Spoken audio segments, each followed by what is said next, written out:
Well, good morning. Happy Saturday to you. It's a beautiful day outside and the sun is rising and it's just gorgeous. And thank you so much for joining me. This is the Saturday edition of our Bible study. It might be a little bit different than what we normally do during the week. And a train's going by, of course, so that's always a challenge because you can hear it. I don't know if you guys can hear the train or not, but I can hear it, and because the train is right out my window 100 feet. That's where the train is.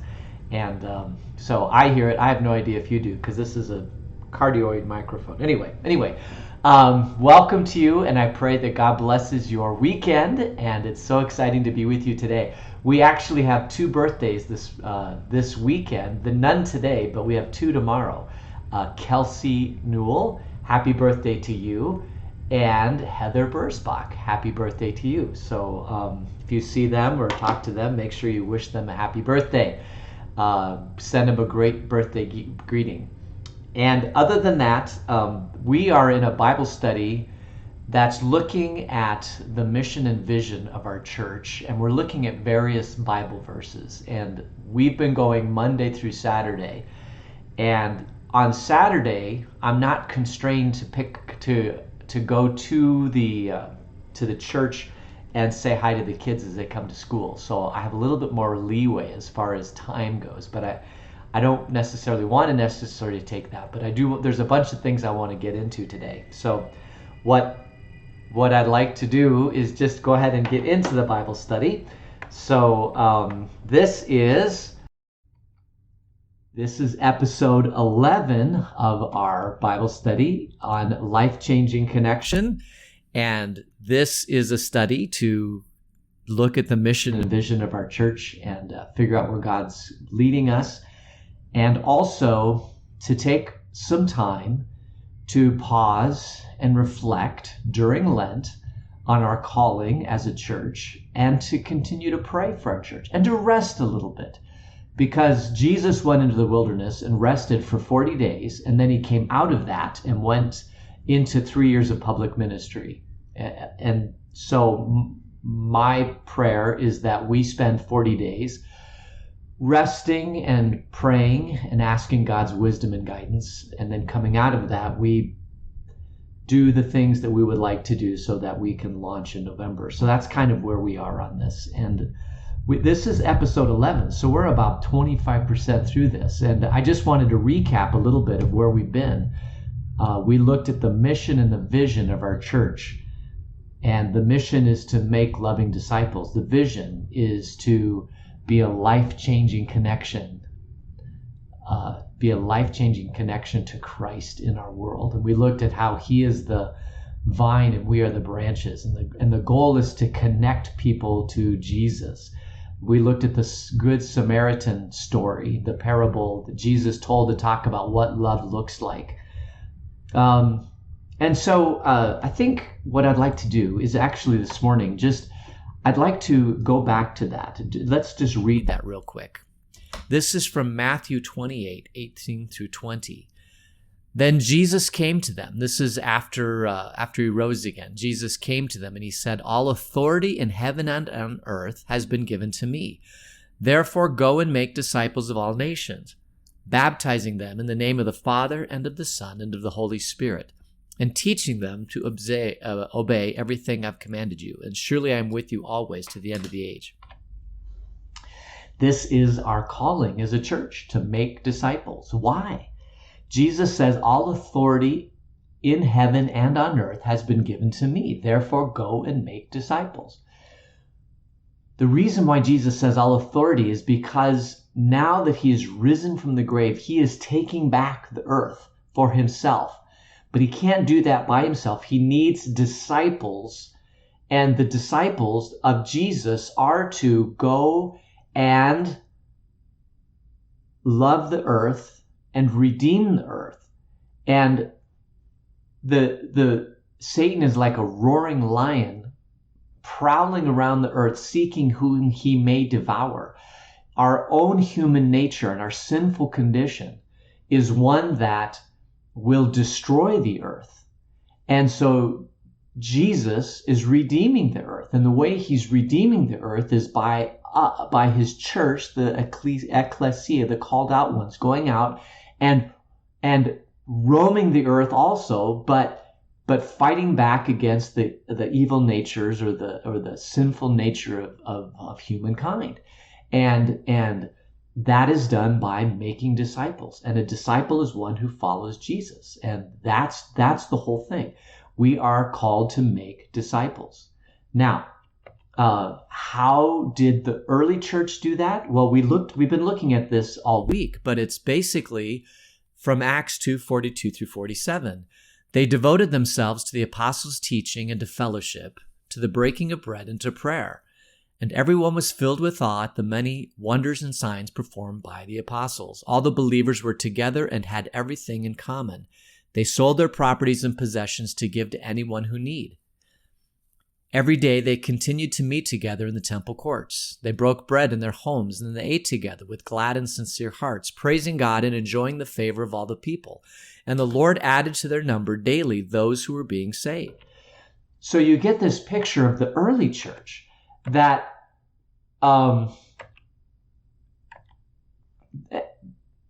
after Jesus ascended and after Pentecost, Peter preaches this sermon. And then 3,000 people are baptized. And then these people are the early church. And remember, their mission now is to make loving disciples. So how do they do it? Well, they did it by the apostles' teaching, the fellowship, breaking bread, prayer, and then serving. And in so doing, the Lord added to their number. Now, this way of making disciples, remember, the whole reason they were doing these activities is because Jesus had told them to make disciples. And they said, well, how are we going to make disciples? Well, they looked at how Jesus made his disciples. And if you remember, Jesus made disciples by choosing 12 people, right? He went out and chose 12 people, and then he lived with them for 3 years. It was what I would call a very long-term commitment, right? This is a 3-year commitment to follow Jesus because his public ministry was 3 years. It was very organic. They lived life together. The disciples, and this was very much a New Testament way, even other people who were discipling others. This is how, you would go and you would live at the disciples' house, or in Jesus' case, they just roamed around together. And so Jesus' way of making disciples was, hey, we're going to call 12 people. They're going to live with me. I'm going to teach, and then I'm going to have one-on-one conversations, and we're going to grow them into these leaders of the church. And that's how Jesus did discipleship. But then you've got this problem, and it's not really a bad problem, but Peter stands up, gives this sermon, and 3,000 people are baptized. So now how do you disciple 3,000 people? It's just, Jesus did it with 1 on 12.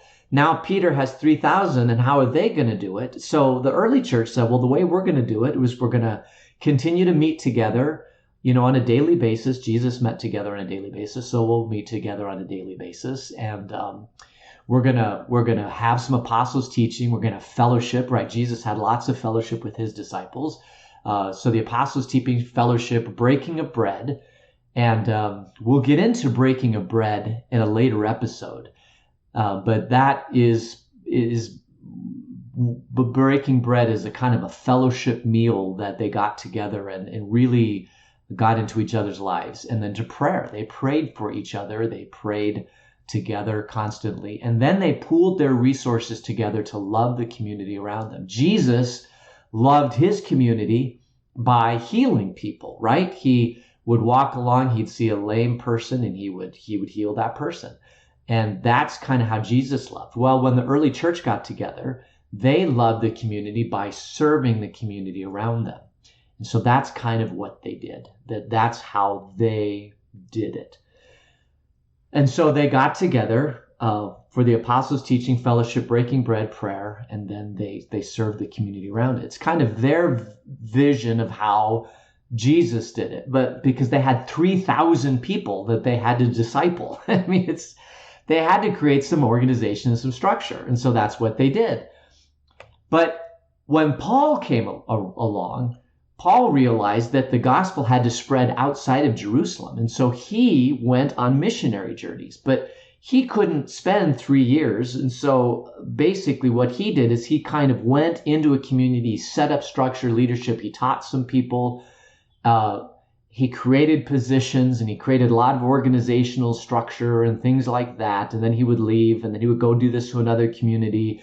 And then he would hear, oh my goodness, the church in Ephesus is having this problem. So he'd send a letter over to them, and he'd say, okay, you need to do this and this and this. And we have all these letters of Paul that are beautiful, pastoral, teaching letters that talk about some of the issues that churches go through. And that's how he did discipleship. And so the amazing thing is that Jesus did not dictate how to make disciples. He just said, go do it. You need to redeem my world. The more disciples you can create, the more you can transform this sinful world into a world of love and peace and joy and those sorts of things. And because mankind's human nature fights against that. And Satan is around like a prowling lion trying to use mankind's the sinful nature against them to destroy each other people. I mean, and so the church is constantly fighting against that by creating disciples, people of peace and love and joy and healing and all that sort of thing, to redeem the world. That's what we're called to do. So when we see the world kind of falling apart, that's when the church needs to step up and do things. And we even talked about this throughout this week also, but that if the world is falling apart, this is a prime opportunity for the church to step in and to heal and to be the disciples that Jesus has called us to be. There's just no question about it. So and I would say, as I look around the world today, I would say that we are in more of need of any time in my lifetime. We are more in need of strong Christian leaders and disciples to love the world and to heal the world than we've ever needed it. So there's a huge need. And Jesus did say this, the harvest is plentiful, but the laborers are few. This is a verse that Jesus said. The harvest is plentiful, but the laborers are few. And the laborers are disciples. When Jesus created his 12 disciples, he created incredible leaders that had the teachings of Jesus, that saw how Jesus lived his life. They lived their life like Jesus lived their life. And they went around the world and they healed and they taught and they fellowshiped with people. These 12 disciples had no problem whatsoever spreading the gospel of Jesus Christ to the world. And yet it seems to me, as I look around, that the world, that the church, at least the church in the United States, is losing ground. And you have to ask yourself, why? If at the turn of the 20th century, so in 1900, we had the vast majority of the people in the United States identified themselves as a follower of Jesus Christ, probably 90 to 100%. As a matter of fact, at the turn of the century, you might have 90 to 100% of the people showing up in church on Sunday morning to worship God, to be discipled so that they could redeem the world. But now today, that number is probably on a Sunday morning is maybe 30%. So over the last 100 years, we've seen a decline of maybe 50, 60, 70% of our population that no longer identifies, or they might identify as a follower of Jesus, but for some reason they are just not connecting with the things that Jesus is teaching. And so the burden is on us as a church to figure out what's going on and what can we do to modify the things that we're doing so that we can follow the Great Commission, which is to make disciples. And I don't know if I have all the answers to that, but I will. I guess I want to just tell a story. This was told to me by my friend who went to seminary, and he went to seminary a whole lot sooner than I did. He went right out of college. He went into seminary. I waited 20 years, but we both were called by God to go into the pastoral ministry, the office of public ministry. I don't remember 1 year or 2 year into his seminary. He came back and he was telling me the story that one of his professors told about a church in Rome, and they had just received a new vicar in this church. I don't know if it was in Rome, but somewhere in the world. And the vicar came into the church because he was now the new vicar in the church, and or priest or something like that. And it was just a small little chapel, and he was there, and everybody would come into the chapel. This was a Roman Catholic church. And everybody would come into the chapel, and they would dip their finger in the baptismal font and make the sign of the cross on their forehead with that water. And then they would turn to the right, and they would curtsy, and then they would go into the church. And the guy had seen the dip the finger in the water and put the sign of the cross on your forehead before, but he'd never seen the turn to the right and curtsy thing. And so he goes into the nave, which is where the water is for the baptismal font, and it's this beautiful decorated nave, and just all sorts of things in there. But he's like, what is I've never seen this before. And so he started asking around people, like, I've seen the dipping of the finger, but I've never seen the people turning to the right and curtsying before. And they're like, well, we've just always done that. And the guy's like, oh, okay. So he started doing it because everybody else is doing it, right? We're creatures of habit. If we see somebody doing something, we do it ourselves. And so he started coming in. He would dip his finger, he'd turn to the right, he'd curtsy or bow or whatever, like everybody else is doing. And he'd go into the church, they would worship, and this went on for years. And then they decided that they wanted to redecorate the nave because it was kind of old and needed redecoration, and the plaster was actually falling off. So they decided they're going to pull off all the plaster and redecorate. So they started pulling off all the plaster, and behind a layer or two of plaster on the right was a picture of the Madonna and Child. And apparently, when you have a Madonna and Child, you should curtsy or bow to them. So on the wall was the Madonna and Child, and people would come in and they would bow to the Madonna and Child. Well, when they put the plaster on, people didn't stop bowing to the Madonna and Child because they knew it was behind the wall.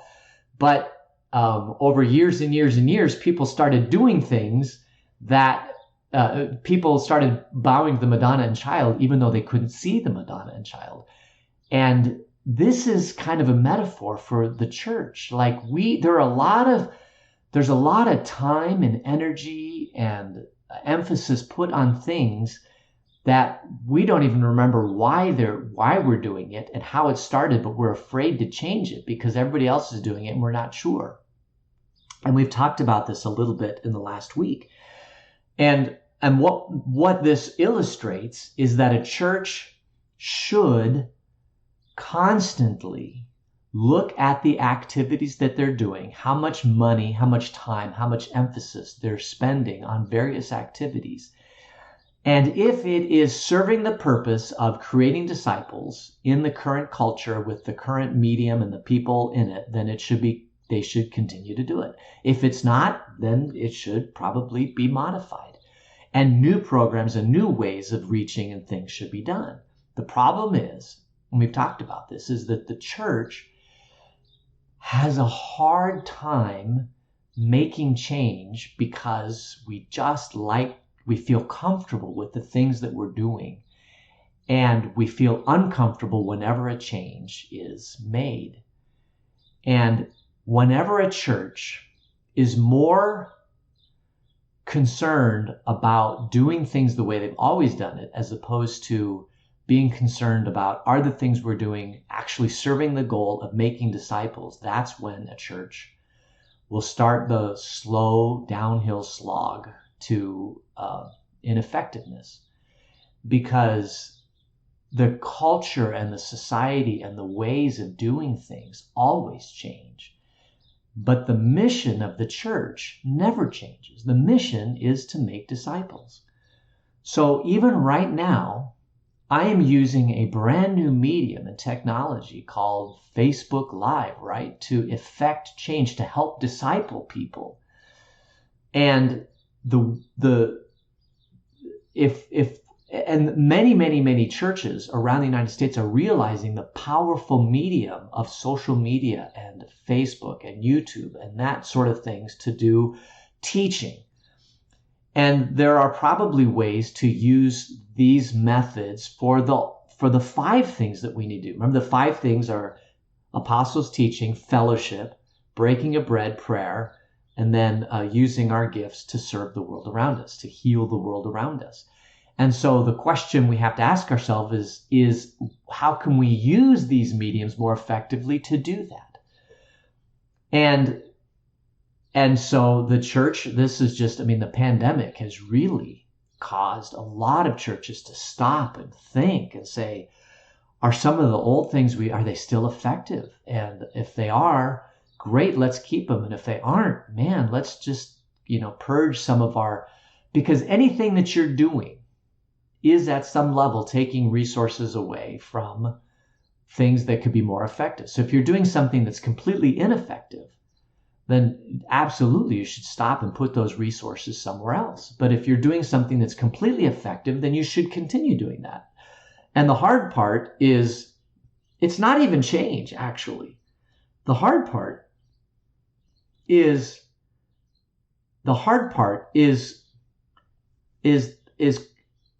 letting Jesus and the Holy Spirit, or letting the Spirit of Jesus work in our hearts to change our minds to say, God, the most important thing in my life is not necessarily just to keep things the same so that nobody, complains. Because if you don't make any change, right, nobody's ever going to complain. So if you have a church where nobody's complaining, then nobody's complaining because of change. Then you're not, you're not making the hard look at what are the things that we're doing. But if you are making change, then people are going to complain, and that's going to be difficult, and that's going to be challenging, and people are going to be upset, and all that sort of thing. But if the change is for the purpose of being more effective at making loving disciples, then that is something that I believe God wants and blesses. And if, and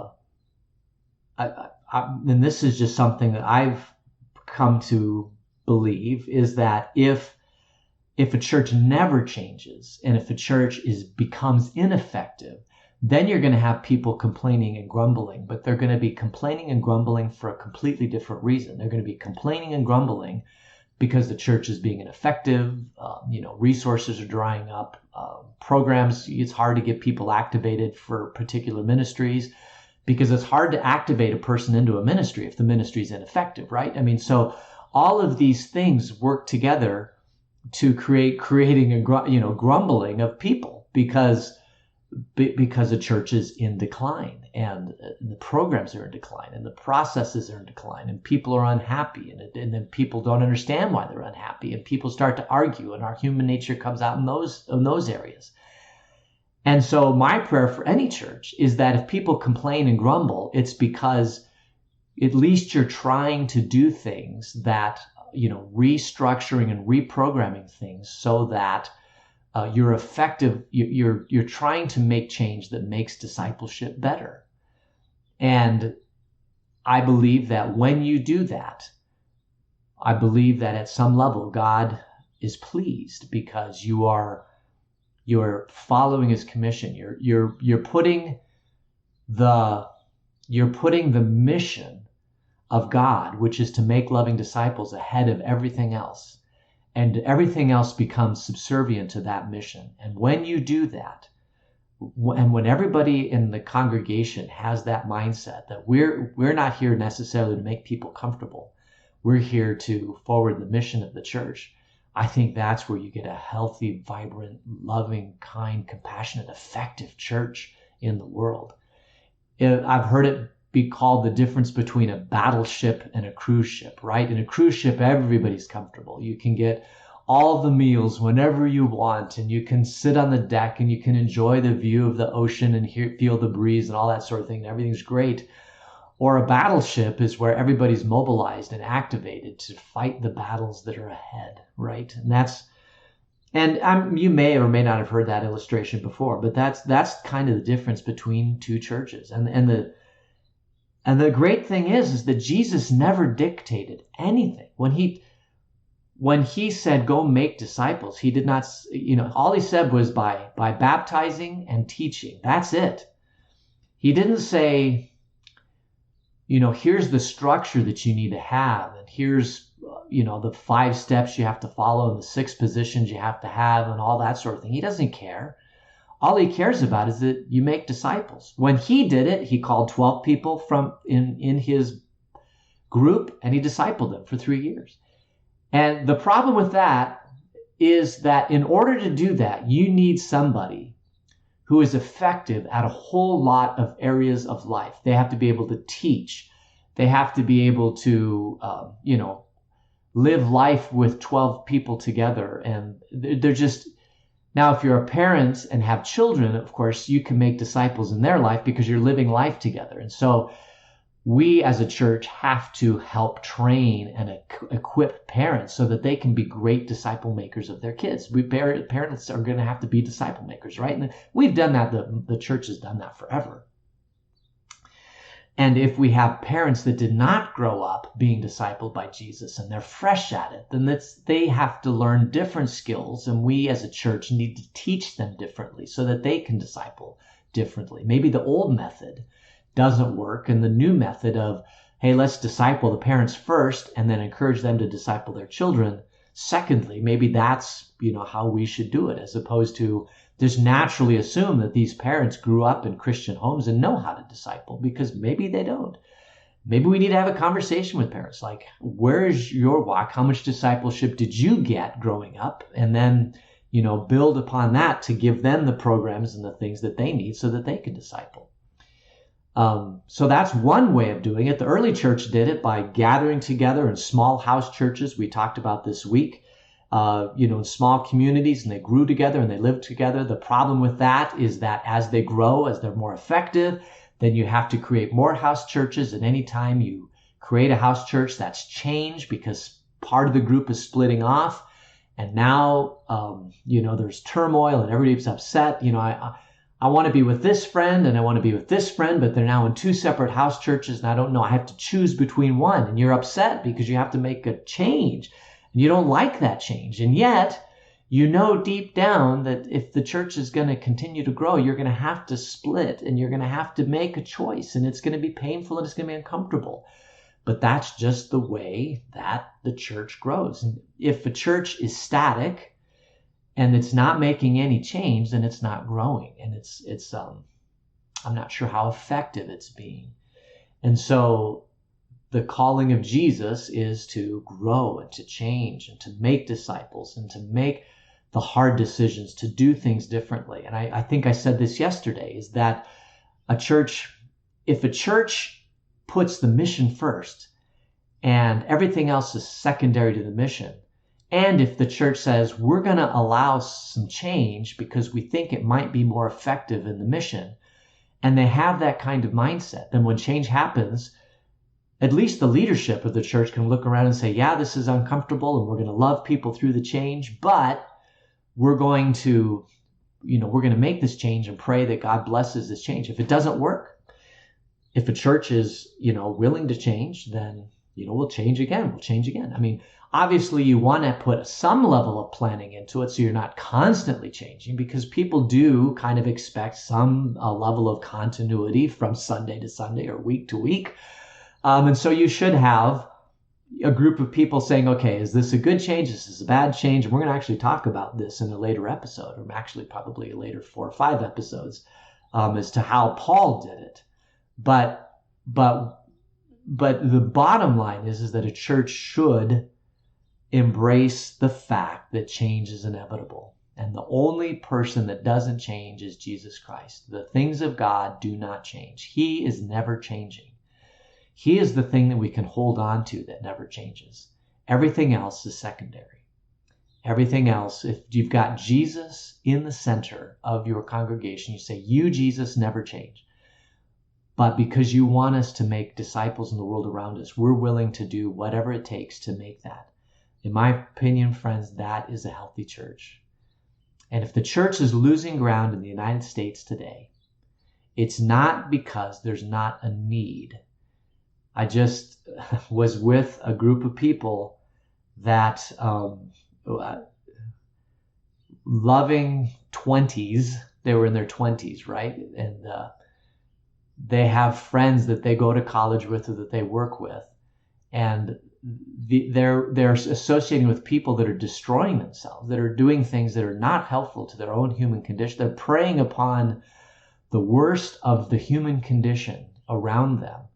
And they need 20-somethings in their life to help guide them to a life of Jesus that's a life of joy and peace and love and happiness and fulfillment and all those things. And we just don't have a lot of that going on in the world today. And so the church has a big, huge calling in front of it. And whatever things that we can use, whatever technology we can use, whatever programs we can do, whatever things that we can do to move us forward in that direction, we should put all of our we should put lots of resources in those areas to make sure that we are effective in the world around us. And we should be willing to accept the fact that that is going to be uncomfortable and painful, and people may not like it, and people will be disgruntled, and it'd be horrible.